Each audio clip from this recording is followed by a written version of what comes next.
Praise the Lord. Hallelujah. மீண்டும் இந்த காலை வேளையில் உங்கள் யாவரையும் இயேசு கிறிஸ்து நாமத்தில் வாழ்த்துகிறேன். தேவ வார்த்தை ஆசீர்வாதம் மன்னா மூலமாய் சந்திப்பதில் மகிழ்ச்சி அடைகிறேன். பிரியமானவர்களே, பாடுகளை தியானிக்கிற காலத்தில் இருக்கிறோம்.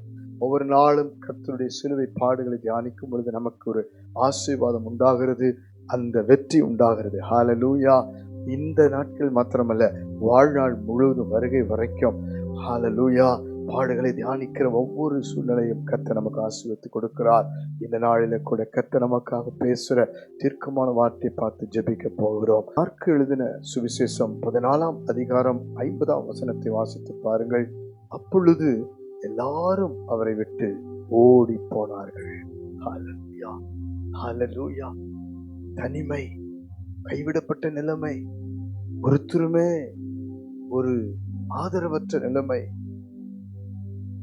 தூக்கி விடுவதற்கு, ஆறுதல் சொல்வதற்கு, தைரியப்படுத்துவதற்கு, துணை நிற்பதற்கு ஒருவரும் இல்லாத ஒரு தனிமையிலே, கைவிடப்பட்ட நிலைமையிலே இயேசு கெத்செமனிலே நின்றார். அவர் ஜெபித்து முடித்த பிறகு ஒரு சேவகர்கள் இயேசுவை பிடித்துக்கொண்டு போகும்படி வருகிறார்கள். இயேசுவோடு இருந்த யூதாஸ் காரியோத் அவரை முத்தமிட்டு காட்டிக் கொடுக்கிறார். அவரோடு இருந்த சீசர்கள் ஒரு கூட்டம் விலகி ஓடி போகிறார்கள்.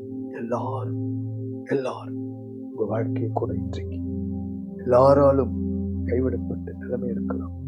உங்களோடு இருந்து ஆசீர்வாதம் பெற்றவர்கள், சந்தோஷமா இருந்தவர்கள், உங்களிடத்திலே நன்மை பெற்றவர்கள் உங்களை விட்டு போயிருக்கலாம். உங்களுடைய பிரச்சனைகள் சூழ்ந்திருக்கும் பொழுது, போராட்டம் சூழ்ந்திருக்கும் போது, கடன் பிரச்சனை சூழ்ந்திருக்கும் போது ஒருவரிடத்திலும் போய் நீங்கள் எந்த உதவி கேட்கக்கூடாதபடி விலகி போயிருக்கலாம். கவலைப்படாதிருங்கள். உங்களுடைய தனிமை தேவன் அறிந்திருக்கிறார்.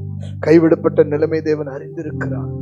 உங்களுடைய வேதனை, துக்கத்தை அறிந்திருக்கிறார். வியாதி படுக்கையில் என்னோட யாரும் இல்லை, எனக்கு உதவி செய்ய யாரும் இல்லை, என்னை விசாரிக்க யாரும் இல்லை என்பத வேதனையை தேவன் அறிந்திருக்கிறார். ஆனால் எல்லோரும் ஓடி போன பொழுது தேவன் அவருடைய சித்தத்தை செய்வதற்கு தன்னை அர்ப்பணித்தார். இன்றைக்கு ஆண்டவர் உங்களுக்கு சொல்லுகிறார், எல்லாராலும் கைவிடப்பட்டு யாருமே கூட இல்லாதனாலும் தேவன் கூட இருப்பார். காரணம் என்ன தெரியுங்களா? அவருடைய சித்தத்தை செய்வதற்கு ஒப்புக் கொடுங்க. அன்றைக்கு கெத்செமனில் அவர் சித்தத்தை செய்ய ஒப்புக் கொடுத்துதான் ஆண்டவரை இயேசு கல்வாரி சிலை வரைக்கும் போனார். இன்றைக்கு எல்லாராலும் கைவிடப்பட்ட நிலைமையில் இருந்தால் நீங்களும் நானும் தேவ சித்தத்தை செய்வதற்கு ஒப்புக் கொடுக்கும் பொழுது தேவன் வெற்றியிலே நடத்துவார். மாத்திரமல் இயேசு ஜெபித்தார். நாமும் ஜெபிக்கும் பொழுது எல்லா சூழ்நிலையும் தேவன் நம்மோடு இருந்து நடத்துவார். நாம் இன்றைக்கு ஆண்டவர் மேலே விசுவாசம் வைக்கும் பொழுது இந்த பாடுகள், இந்த சோதனைகள், இந்த பிரச்சனைகள், இந்த தனிமை, இந்த வேதனை, இந்த துக்கத்தின் நடுவில் என்னோடு யாரும் இல்லாவிட்டாலும் என்னை நடத்துகிற தேவன் என்னை இதன் வழியாய் கொண்டு போவது ஒரு வெற்றிக்கு என்பதை ஒரு விசுவாசம் இருக்க வேண்டும், ஒரு நம்பிக்கை இருக்க வேண்டும். ஆகவேதான் இன்றைக்கு தேவன் கூட இருந்து நடத்துகிறார். கண்களை இப்படி ஜெபிக்கலாமா? உங்க வாழ்க்கையில இன்று முதல் தேவன் கூட இருக்கிறார் என்று ஒப்புக் கொடுங்க. பரலோக பிதாவை சிலுவை பாடுகளை தியானிக்கிற இந்த வேளையில ஆசீர்வதிக்கிற தேவனாய், ஒவ்வொருவரோடு கூட இருக்கிறவராய் வெளிப்பட்டதற்காய் நன்றி அப்பா. அன்றைக்கு உம்மை விட்டு எல்லாரும் ஓடி போன பொழுதும் ஆண்டவரே நீர் பிதாவின் சித்தத்தை செய்ய ஒப்புக் கொடுத்தது போல இன்றைக்கும் நாங்கள் ஒப்புக் கொடுக்கிறோம். இன்றைக்கும் நாங்கள் உம்மை விசுவாசிக்கிறோம். இன்றைக்கும் இந்த பாடுகள் வழியாக நாங்கள் கடந்து போகும் பொழுது ஒரு வெற்றியை நாங்கள் சுதந்திரிப்போம் என்ற நம்பிக்கையில ஒவ்வொருடைய வாழ்க்கையை நீர் தொடும், ஆசீர்வதியும். கண்ணீரோடு, துக்கத்தோடு, வியாதி படுக்கையோடு யாரும் இல்லாத நிலைமையில, எந்த விதமான சப்போர்ட் இல்லாத நிலைமையில ஆண்டவரே கண்ணீரோடு இருக்கிற ஒவ்வொரு வாழ்க்கையிலும் நீர் துணை நின்று நடத்தும்படி ஜெபிக்கிறேன். ஆவியானவர் துணை நின்று உதவி செய்யும்படி ஜெபிக்கிறேன். எல்லா வியாதி படுக்கை மத்தியில ஆண்டவர் கரம் துணையாக இருப்பதாக. சகல பலவீனங்களை மாற்றி தருவீராக.